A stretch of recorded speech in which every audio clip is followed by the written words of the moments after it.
সহজে জেতার আনন্দ কোথায়? বাঁধা যত বিশাল, বিজয়ের আনন্দ ততই বাঁধ ভাঙা। তোমার স্বপ্ন আর তোমার মাঝে দাঁড়িয়ে আছে কেবল একটি জিনিস, সেটি হচ্ছে অজুহাত। যে মুহূর্ত থেকে তুমি নিজেকে অজুহাত দেখানো বন্ধ করে কাজ শুরু করবে, সে মুহূর্ত থেকে তোমার স্বপ্ন আর স্বপ্ন থাকবে না, সেটি বাস্তবে রূপ নিতে শুরু করবে। যে নিজের পিতামাতাকে সম্মান করে তার মৃত্যু নেই। আলস্য হলো শয়তানের বালিশ। শুধু কথা দিয়ে চুলায় রুটি ওঠানো যায় না। বেশিরভাগ মানুষ তাদের লক্ষ্য পূরণ করতে পারে না, কারণ তারা লক্ষ্য নিয়ে ঠিক মতো পরিকল্পনা করে না এবং নিজের ক্ষমতার উপর পুরোপুরি বিশ্বাস করে না। বিজয়ীরা জানে তারা ঠিক কোথায় পৌঁছাতে চায় এবং কিভাবে পৌঁছাতে চায়।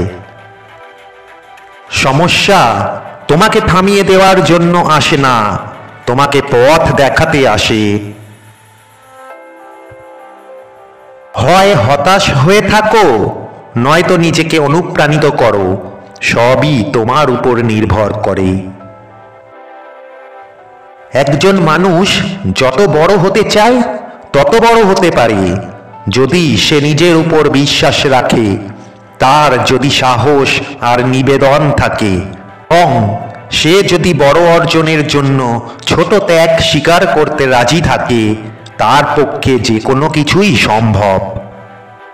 সফল হওয়ার সত্যিকারের ইচ্ছা থাকলে ব্যর্থতা কখনো আমাকে হতাশ করতে পারবে না। অন্যায় করে লজ্জা না পাওয়াটা আরেকটি অন্যায়। আশাবাদের ভিত্তি হলো চিরন্তন ভয়। আমার অভিজ্ঞতা বলে, যেসব লোকের দুষ্কর্ম নেই তাদের সৎকর্মও নেই।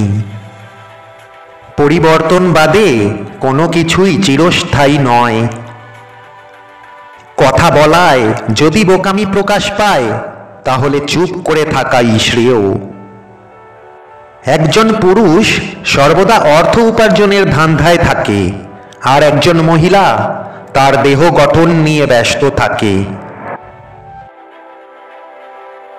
আমি আল্লাহকে সবচেয়ে বেশি ভয় পাই, তারপর সেই মানুষকে ভয় পাই যে আল্লাহকে মোটেই ভয় পায় না। পরিপূর্ণ তৃপ্তি নিয়ে কুঁড়ে ঘরে থাকাও ভালো, অতৃপ্তি নিয়ে বিরাট অট্টালিকায় থাকার কোনো সার্থকতা নেই। নিজের সার্টিফিকেট নিজেই দিও না। খেয়াল করে দেখো যে সবাই তোমাকে কি ভাবে, তাদের কাছেই সার্টিফিকেট নাও। নিজের সমালোচনা করেই দেখো না, শুদ্ধ হওয়া কঠিন কিছু না। স্বপ্ন সেটা নয় যেটা মানুষ ঘুমিয়ে ঘুমিয়ে দেখে, স্বপ্ন সেটাই যেটা পূরণের প্রত্যাশা মানুষকে ঘুমাতে দেয় না।